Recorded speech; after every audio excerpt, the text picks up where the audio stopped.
Hello friends, welcome to Imex education YouTube channel.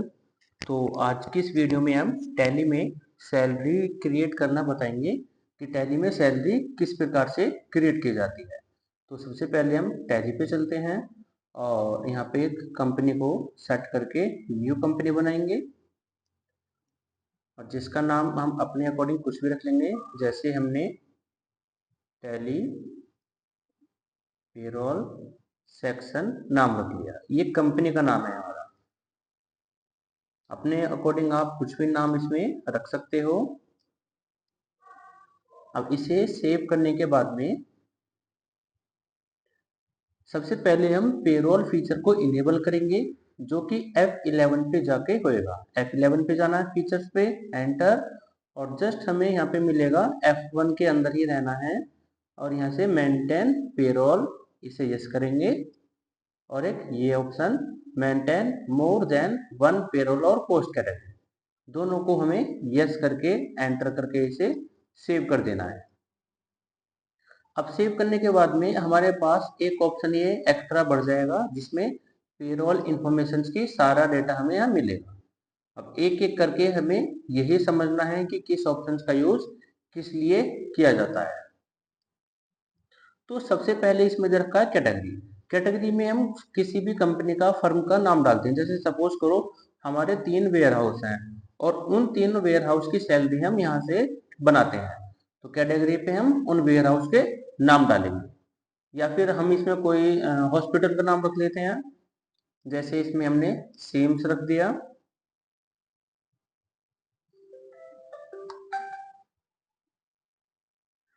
और दूसरा हमने इसमें रामा हॉस्पिटल रख दिया।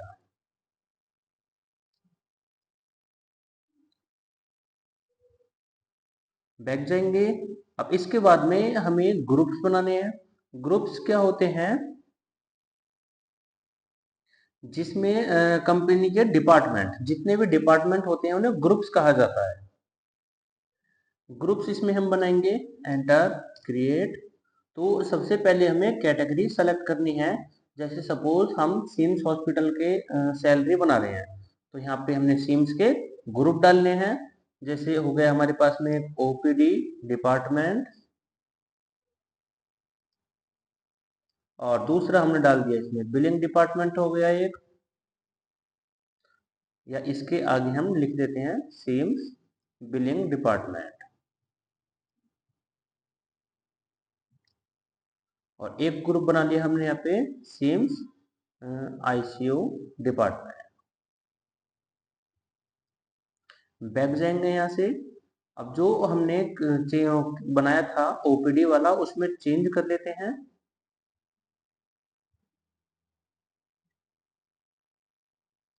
इसमें सिम्स ओपीडी डिपार्टमेंट। अब इसमें हमें ये सिम्स के तो हमने 3 ग्रुप बना दिए, तो अब हमें क्रिएट करने हैं दूसरे वाले के। बैक स्पेस और स्पेस प्रेस करना है, यहाँ से रामा हॉस्पिटल। अब रामा के बना लेते हैं, Rama OPD, Rama security department. अब 2 हमने इसके बना लिए रामा के और 3 बना लिए हमने सिम्स के। इसके बाद में हमें एम्प्लॉय के नाम बनाने हैं, जो एम्प्लॉय वर्क करता है। सबसे पहले हम इसकी कैटेगरी चेंज करेंगे, बैक स्पेस स्पेस। तो हम सिम्स के बना रहे हैं। अब यहाँ पे नाम डालेंगे इसका। जैसे हमने इसमें अमित नाम डाल दिया, एंटर। और इसका डिपार्टमेंट कि अमित किस डिपार्टमेंट में आता है। अब हमने जो सिम्स हॉस्पिटल के डिपार्टमेंट बनाए थे, सभी की लिस्ट यहाँ पे आ जाएगी। अगर हम यहाँ से रामा सेलेक्ट करते हैं, तो रामा में जो जो डिपार्टमेंट थे उन्हीं की लिस्ट हमारे पास यहाँ पे आ जाएगी। तो जैसे अमित हो गया, बिलिंग में है ये, इसकी डेट ऑफ ज्वाइनिंग डालनी है, जिस डेट को इसने ज्वाइन किया है, एंटर। अब यहाँ पे ये जर्नल इंफॉर्मेशन है, जो कि हमें किसी भी कंपनी से मिलती हैं पहले से ही। अब अगर हमें इनकी डिटेल्स दी हुई हैं, तो हम यहाँ पे फिल कर देंगे, अदरवाइज एंटर करके छोड़ देंगे। जैसे हमने एम्प्लॉय नंबर डाल दिया इसका, इसकी डेजिनेशन डाल दी, पोस्ट क्या है इसकी, जो इसमें हमने कंप्यूटर ऑपरेटर डाल दिया। फंक्शन इसका वर्क क्या है, इसका काम बिलिंग का है। लोकेशन, तो ये सब चीज अगर हमें दी हुई है तो इसे हम यहाँ पे फिल कर देंगे, और अगर नहीं है तो उसे भी हम एंटर कर करके इसे स्किप कर सकते हैं। पैन नंबर, आधार नंबर, अगर ये सब चीज हमारे पास में है तो उसे फिल कर देना है, और अगर नहीं है तो उसे खाली भी हम छोड़ सकते हैं। आधार नंबर फिल कर देते हैं। अकाउंट नंबर, यूएन नंबर जो होता है पीएफ का, अगर वो है तो डाल दो, अदरवाइज इसे एंटर करके खाली छोड़ देंगे। दूसरा बनाते हैं सीम्स। एक बना दिया हमने यहाँ से सुमित नाम से, जिसका डिपार्टमेंट आईसीयू रख दिया। अगर जनरल इंफॉर्मेशन है तो डाल देंगे, अदरवाइज इसे हम खाली छोड़ देंगे। फिर से एक और बना लिया, इसे डाल दिया ओपीडी डिपार्टमेंट में। और अब के बना लेते हैं रामा के, रामा हॉस्पिटल, अनिल नाम डाल दिया, और इसमें रामा ओपीडी और रामा सिक्योरिटी, तो दो हमने ले रखे हैं, इन्हें डाल देते हैं इसमें। सबसे पहले यहाँ पे रामा चेंज किया और एम्प्लॉय का नाम डाला, और इसे ओपीडी में रख के सेव कर दिया। सेव करने के बाद में एम्प्लॉय हमने बना लिए हैं। डिस्प्ले पे जाके हम यहाँ से सभी को चेक कर सकते हैं। हमने सारी इंफॉर्मेशन बस एक में ही डाली है, बाकी आप हर किसी एम्प्लॉय की भी इंफॉर्मेशन सेम ऐसे ही डाल सकते हो। फिर इसके बाद में यूनिट बनाएंगे। यूनिट क्या होती है, जैसे हम परचेज और सेल का बिल निकालते हैं तो उनमें यूनिट होती है केजी, पीसीस, नंबर्स या लीटर। और अगर हम किसी को सैलरी देते हैं तो उसमें ओवर टाइम वगैरह सब आवर्स पे जुड़ता है। तो यूनिट इसमें दो बनाएंगे, एक तो हो गया आवर्स और दूसरी हो गया मिनट्स। अब दो यूनिट बनाने के बाद में एक हमें कंपाउंड यूनिट बनानी है, जो दो यूनिट के बीच का रिलेशन दर्शाएगी, जो कि ओवर टाइम में यूज होगी। तो बैक स्पेस प्रेस करना, यहाँ से हम कंपाउंड सेलेक्ट करेंगे और hours is equal to 60 minute, कि एक घंटे में टोटल 60 मिनट होते हैं। फिर इसके बाद में बैक जाएंगे और यहाँ पे बनाएंगे attendance production type. Attendance production type में तीन बनेंगे, या फिर हम दो भी बना सकते हैं। जैसे सपोज एक हो गया एब्सेंट का, कि अगर कोई हॉलीडे करता है, छुट्टी करता है, तो उसे कुछ नहीं मिलेगा, इसमें डालेंगे हम लीव विदाउट पे। और एक बनाएंगे ओवर टाइम का। ओवर टाइम प्रोडक्शन में जाएगा और यहाँ कंपाउंड यूनिट ये सेलेक्ट करके से।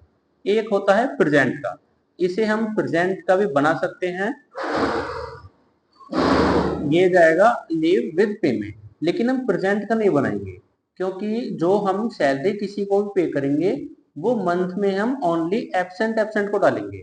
कि सपोज हम मई महीने की सैलरी बना रहे हैं और मई में टोटल 31 डेज होते हैं, उसमें हम खाली एब्सेंट डालेंगे कि 3 दिन की इसकी एब्सेंट है, तो ये ऑटोमेटिक क्या काम करेगा, 31 में से 3 दिन को ऑटोमेटिक काट देगा। और अगर हम प्रेजेंट की बनाते हैं फिर हमें उसकी प्रेजेंट डालनी पड़ेगी, कि मई महीने में टोटल ये 28 दिन आया है, तो उसकी हमें प्रेजेंट लगानी पड़ेगी। या तो हम प्रेजेंट का बना देंगे या फिर एब्सेंट का। तो इसमें हमने एब्सेंट वाला बना लिया है, तो प्रेजेंट की कोई नीड नहीं होगी। और अगर प्रेजेंट का बनाएंगे तो एब्सेंट की कोई नीड नहीं होगी इसमें। अब इसमें बनाते हैं पे हेड्स। पे हेड्स बेसिकली 7-8 होते हैं, जो कि टैली में सबसे ज्यादा इंपॉर्टेंट है। तो उन पे हेड्स के पहले हम नाम लिख लेते हैं। तो पहला पे हेड्स हो गया हमारे पास में, इसे बॉर्डर लगा देते हैं।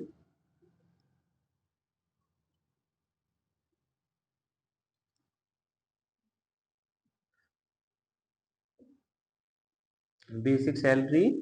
दूसरा पे हेड हो गया एचआरए, जिसे हाउस रेंट अलाउंस भी बोला जाता है। तीसरा हो गया पे हेड्स डीए, डियरेंस अलाउंस जिसे महंगाई भत्ता बोलते हैं, और फिर फोर्थ नंबर का हो गया TA. TA means travelling allowance, जो आने जाने का मेंटेनेंस होता है, आने जाने का जो किराया भाड़ा होता है। फिर पांचवा हो गया पे है ओवर टाइम,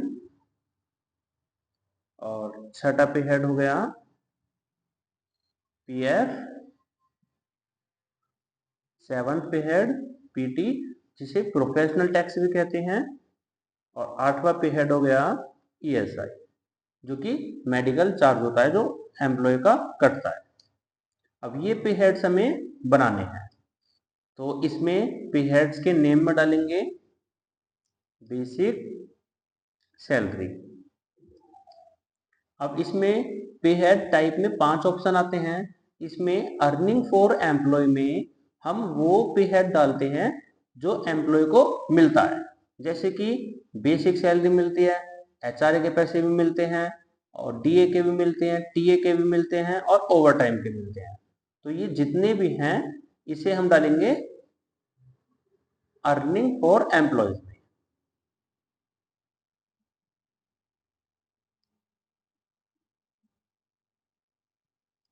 तो इनका टाइप हो गया अर्निंग फॉर एम्प्लॉय, क्योंकि ये सभी एम्प्लॉयज को मिलते हैं।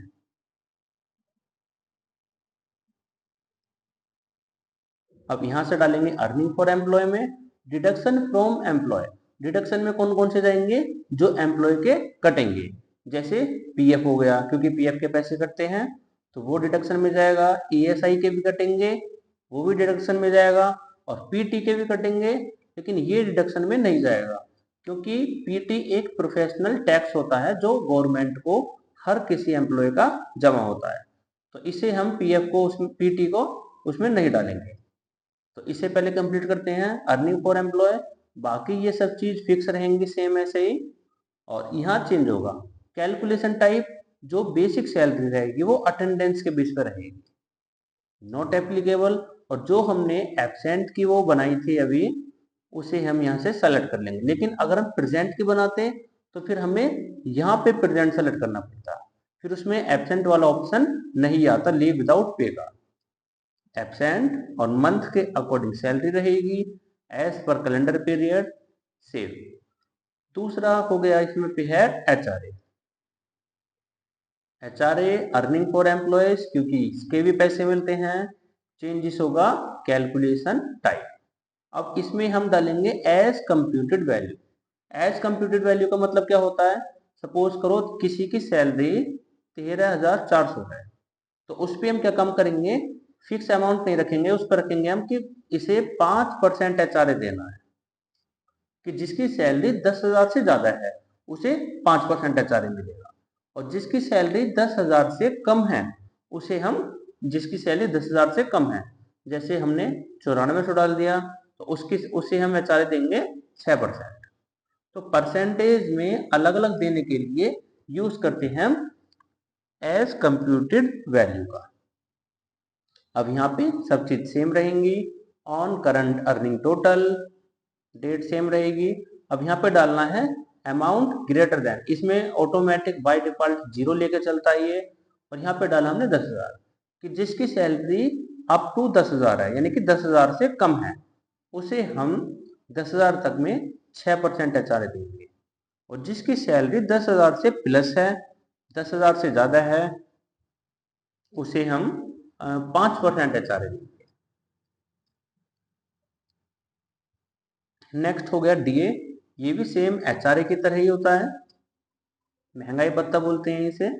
इसे भी एज कंप्यूटेड वैल्यू में रखेंगे, कि जिसकी सैलरी 10,000 तक है उसे हम परसेंटेज में भी दे सकते हैं और वैल्यूज में भी दे सकते हैं। तो वैल्यूज पे जाके हमने सेलेक्ट कर दिया कि उसे फिक्स अमाउंट 300 रुपये मिलेगी जिसकी सैलरी 10,000 से कम है, और 10 से ज्यादा वाले को 400 रुपये। अपने अकॉर्डिंग हम इसमें कुछ कोई भी वैल्यू फिक्स कर सकते हैं। फिर नेक्स्ट हो गया इसके बाद टीए। टीए बोलते हैं ट्रेवलिंग अलाउंस, जो कि आने जाने का मेंटेनेंस, आने जाने का किराया भाड़ा होता है। तो टीए पे जाएंगे, एंटर। अब क्योंकि ये भी एम्प्लॉय को मिलता है तो अर्निंग फॉर एम्प्लॉय रखनी है इसमें भी। और टीए डालेंगे फ्लैट रेट। फ्लैट रेट में कौन कौन से पे हेड डालेंगे जो फिक्स होंगे। जैसे सपोज किसी की सैलरी कितने भी हो, टीए सभी का फिक्स है, उसे 1500 रुपये मिलेंगे। चाहे सैलरी उसकी 5000 हो, चाहे 25,000 हो, कितनी भी सैलरी हो, सबको फिक्स रहेगा। तो फिक्स वाली वैल्यू हमें फ्लैट रेट में डालनी है और ये भी मंथ के अकॉर्डिंग मिलेंगे।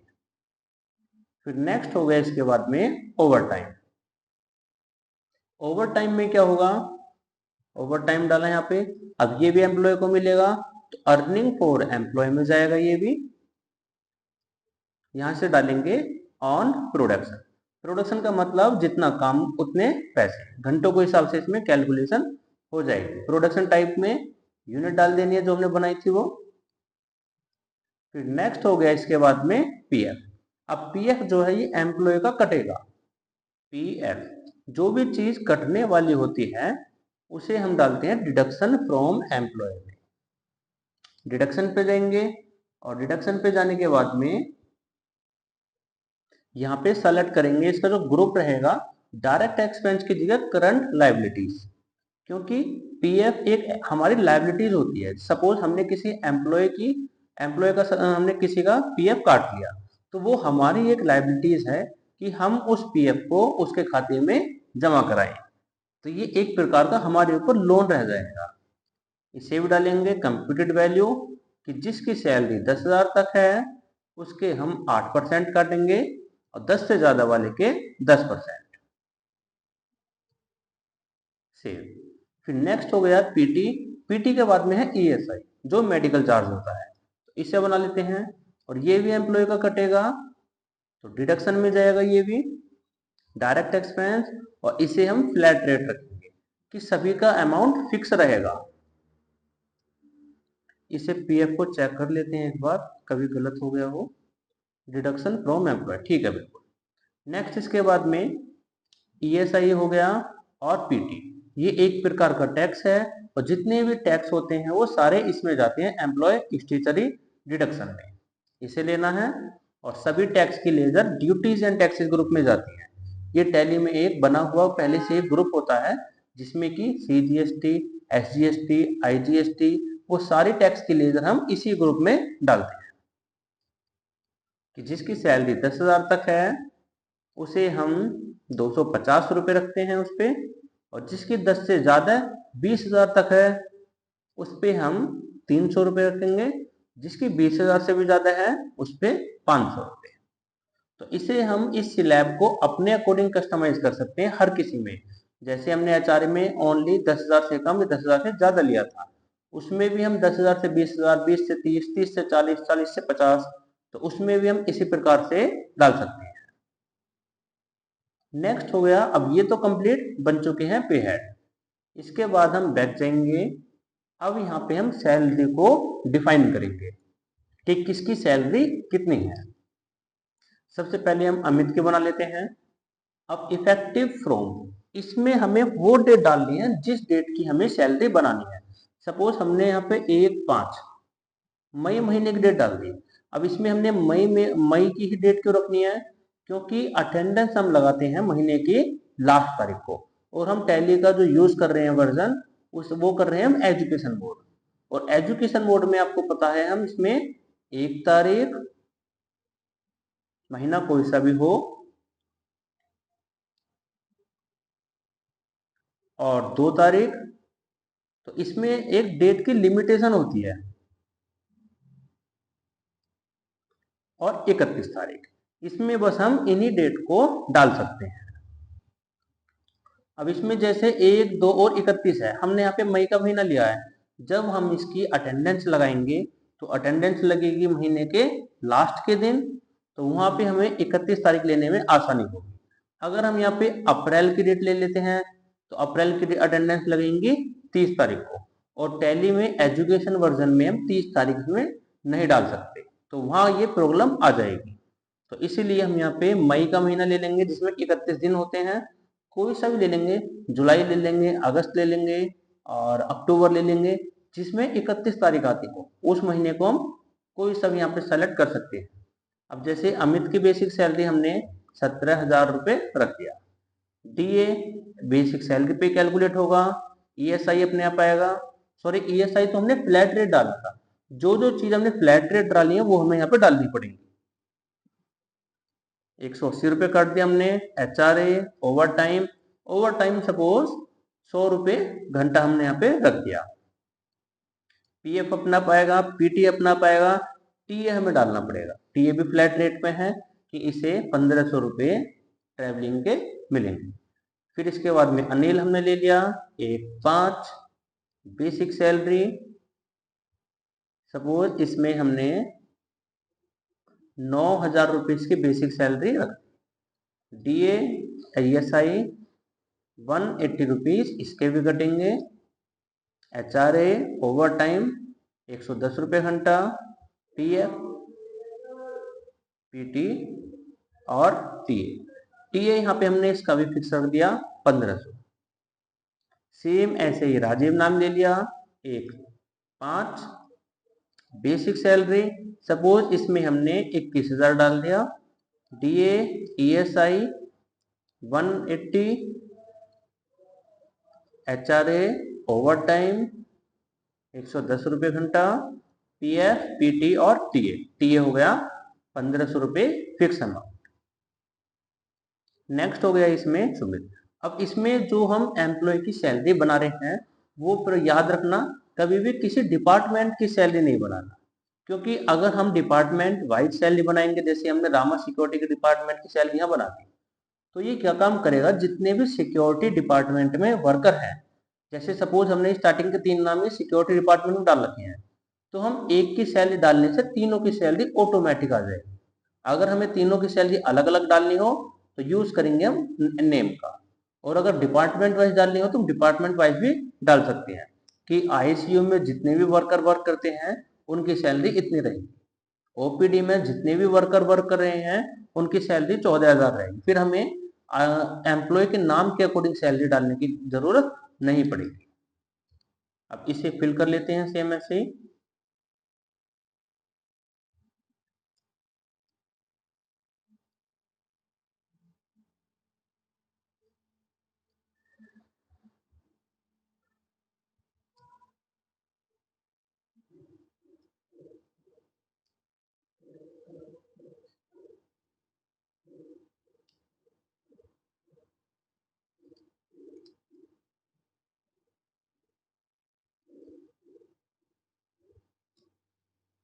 अब इन्हें कंप्लीट करने के बाद में सिंपल हमें बाहर आ जाना है गेटवे ऑफ टैली पे, और इस सबसे पहले हम इनकी अटेंडेंस लगाएंगे जो कि पेरोल वाउचर में आएगी। पेरोल वाउचर पे जाना है और यहाँ से अटेंडेंस।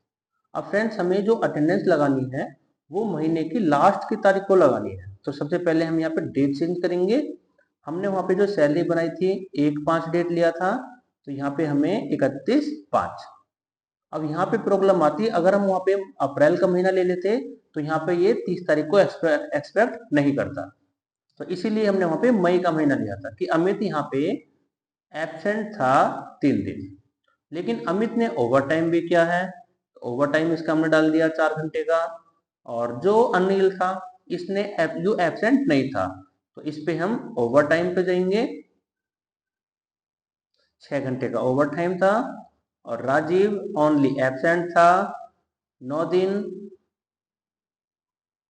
और सुमित सुमित ने ओवर टाइम किया 30 घंटे का। तो जिसका जितना ओवर टाइम है वो हमें यहाँ पे फिल कर देना है। सेव करने के बाद में अब हमें जाना है पेरोल पे, और इसके बाद में पेरोल ऑटोफिल, जिसकी शॉर्टकट की होती है ऑल्ट ए। अगर किसी भी वर्ड के नीचे सिंगल लाइन आती है, जैसे इसमें सिंगल लाइन आ रही है, तो ये शॉर्टकट की ऑल्ट के साथ है, ऑल्ट और ए। अब इसमें अटेंडेंस के नीचे यहाँ पे डबल लाइन आ रही है, तो इसका मतलब क्या हुआ, ये शॉर्टकट की जो हम F5 प्रेस करेंगे वो कंट्रोल के साथ होगी। अगर सिंगल लाइन है तो ऑल्ट के साथ, डबल लाइन है तो कंट्रोल के साथ। ऑटोफिल पे जाएंगे, सैलरी। अब यहाँ पे जैसे हमने रामा ले लिया, पहले हम रामा में बना लेते हैं अनिल की सैलरी कैश में, तो ये सारी चीज यहाँ पे कैलकुलेट आके होके आ जाएगी। सेम ऐसे दूसरे के बनाते हैं। रामा में एक और था, सुनील आ गए। फिर इसके बाद तीसरा बना लेते हैं एक और, आपके सेम सेम बनाते हैं। अमित की सैलरी कैश में पेमेंट, ये हो गया।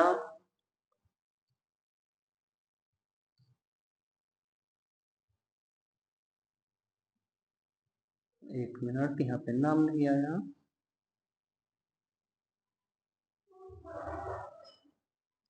ऑल्ट ए सैलरी सरस्वती, अमित के बाद राजीव हो गया। फिर से ऑल्ट ए सीम्स और राजीव के बाद सुमित हो गया। तो सभी की हमने सैलरी यहाँ पे बना ली है। अब इसे प्रिंट करने के लिए डिस्प्ले पे जाएंगे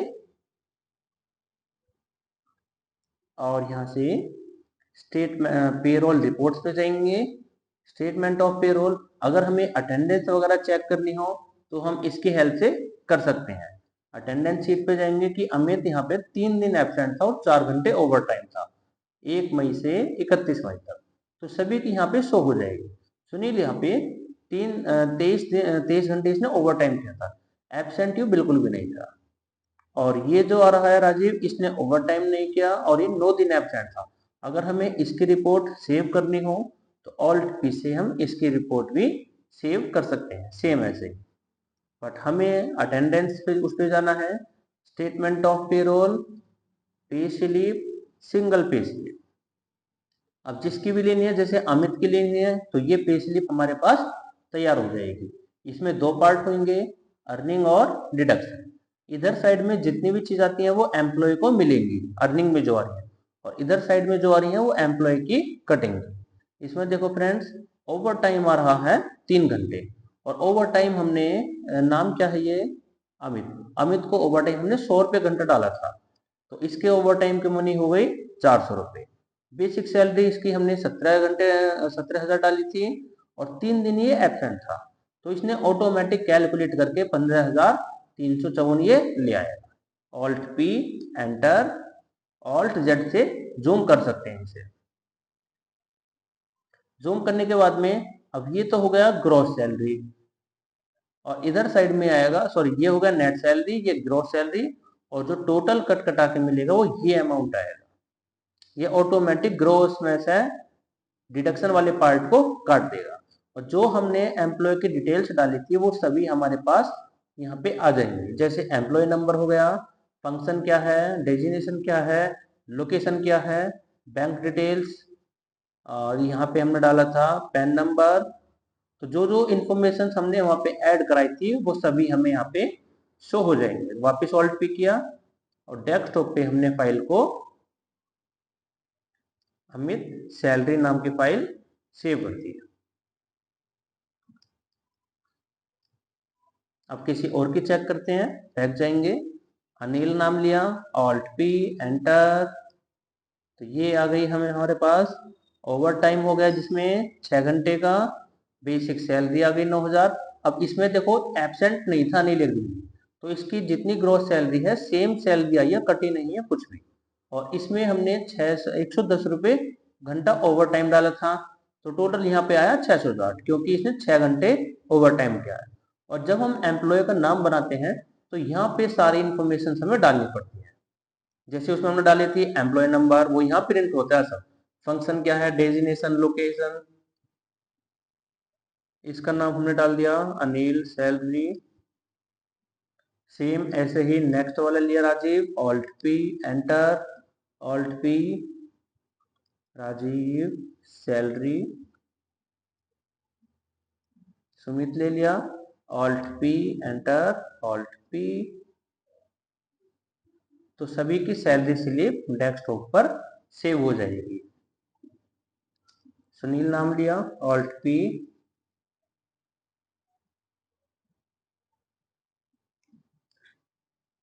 अब इन्हें हम डेस्कटॉप पे जाके एक बार चेक करते हैं। तो ये आ गई हमारे पास सुनील की सैलरी, और सुमित की सैलरी हमारे पास ये आ गई, जिसमें कि यहाँ पे ऊपर तो आएगा कंपनी का नाम, जो हमने स्टार्टिंग में कंपनी का नाम डाला था, पे स्लिप फॉर मई 2024। नीचे एम्प्लॉय का नाम आएगा, और बाकी उसकी ये सब जर्नल इंफॉर्मेशन आएगी और यहाँ पे शो होगा। अटेंडेंस डिटेल्स में यहाँ पे देखो एक भी दिन ये एब्सेंट नहीं था, तो इसकी सैलरी 24 की 24 ही आई है। और 30 घंटे का ओवर टाइम था इसका, तो ओवर टाइम के पैसे भी इसमें 4500 रुपये अलग से ऐड हो गए, क्योंकि इसके हमने ओवर टाइम मनी में 150 रुपये घंटा डाला था, 150 रुपये घंटा। ओके फ्रेंड्स, तो इस टाइप से हम क्रिएट कर सकते